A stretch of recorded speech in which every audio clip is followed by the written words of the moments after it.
Praise the Lord, hallelujah. परमेश्वर पिता को फिर से धन्यवाद देते हैं आज के मुबारक समय के लिए, आज के दिन के लिए। खुदावंद ने हमें एक नया दिन दिया है और ये मौका दिया है कि हम मिलके उसके नाम को ऊंचा उठा सके, उसके नाम को धन्यवाद दे सके। आज बात करेंगे समय के विषय पे। हम सब हर एक चीज को देख के, समय को देख के, मौसम को देख के अनुमान लगा लेते हैं कि आगे क्या होने वाला है, और उस चीज के लिए हम अपने आप को अलर्ट भी कर लेते हैं। अगर सुबह बदली होती है तो हम अपनी गाड़ियों में रेनकोट रख लेते हैं कि कहीं ऐसा ना हो कि पानी गिरे। अगर दिन में बहुत धूप निकली है तो अनुमान लगा लेते हैं कि आज रात में कोहरा भी निकल सकता है। और ऐसी बहुत सी चीजें हैं जिसको देख के हम समझ जाते हैं कि आगे क्या होने वाला है।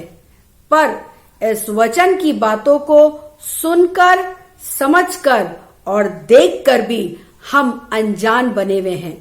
उस गहराई को समझना चाहकर भी हम नहीं समझना चाहते हैं कि हालात और परिस्थिति क्या कह रही है।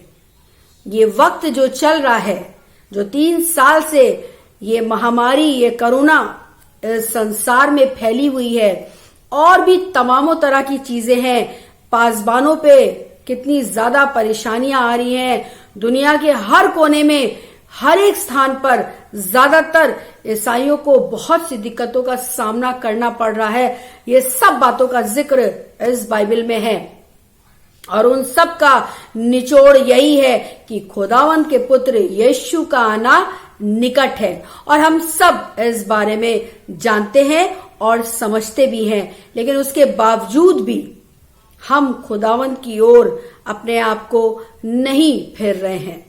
आज वचन मुझे और आपको यही सिखाना चाह रहा है कि समय को देखकर अपने आप में चेत जाएं।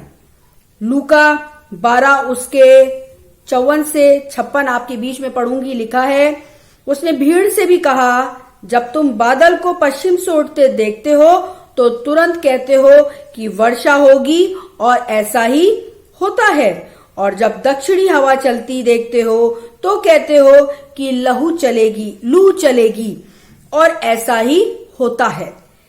हे कपटियों, तुम धरती और आकाश के रूप में भेद कर सकते हो, परंतु इस युग के विषय में क्यों भेद करना नहीं चाहते? क्यों नहीं चाहते? क्यों नहीं अपने मन को मना लेते हैं कि अब खुदावंत का आना निकट है, और अब मुझे और आपको अपने जीवन को तैयार करना है उसके पुत्र यीशु जब बादलों पे आएगा उस समय के लिए, ताकि हम खुदावंत के साथ उठा लिए जाएं। एक आयत आपके बीच में और पढ़ूंगी।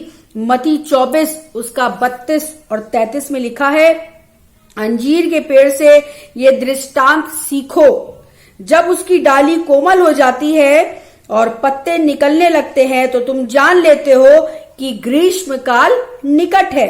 इसी रीति से जब तुम इन सब बातों को देखो तो जान लो कि वह निकट है, वरन द्वार पर ही है। वो निकट है। यीशु वहां से चलने पे है। अभी भी समय है। आज खुदावंद ने मुझे और आपको मौका दिया है। अभी भी समय है। अपने आप में चेत जाएं, अपने आप को तैयार कर ले ताकि आने वाली बड़ी विपदा से बच सके। लूका 19 उसका 42 में लिखा है, और कहा, क्या ही भला होता कि तू ही इस दिन में कुशल की बातें जानता, परंतु अब वे तेरी आंखों से छिप गई हैं। क्योंकि वे दिन तुझ पर आएंगे कि तेरे बैरी मोर्चा बांधकर तुझे घेर लेंगे और चारों ओर से तुझे दबाएंगे, और तुझे और तेरे बालकों को जो तुझ में है मिट्टी में मिलाएंगे, और तुझ में पत्थर पर पत्थर भी ना छोड़ेंगे, क्योंकि तूने उस अवसर को जब तुझ पर कृपा दृष्टि की गई ना पहचाना। आज मुझ पर और आप पर, हमारे परिवारों पर कृपा दृष्टि बनी हुई है। तभी तो इस दिक्कत से, इस महामारी से हम बचे हुए हैं। बड़ी बड़ी परेशानियों से खुदावंद ने मुझे और आपको बचा रखा है।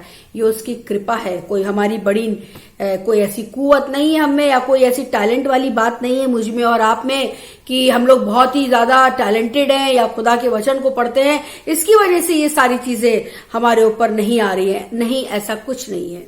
ये खुदावंद की दया है, ये उसकी कृपा है, उसकी दृष्टि हम पर बनी हुई है, इसलिए हम इन सब बातों से बचे हुए हैं। अभी भी वक्त है, अपने जीवन में एक सुधार लेके आए, एक यू टर्न कर ले और खुदावंद के पास वापस जाए। संपूर्ण मन से, पूरे मन से खुदावंद को ग्रहण करे और फिर सच्चाई से उसकी राह पे चले, फिर अपने आप को तैयार कर ले और तब कभी भी खुदावंद लेने आ जाए, हम कह सके, हाँ खुदावंद, हम तैयार हैं। आमीन। Praise the Lord.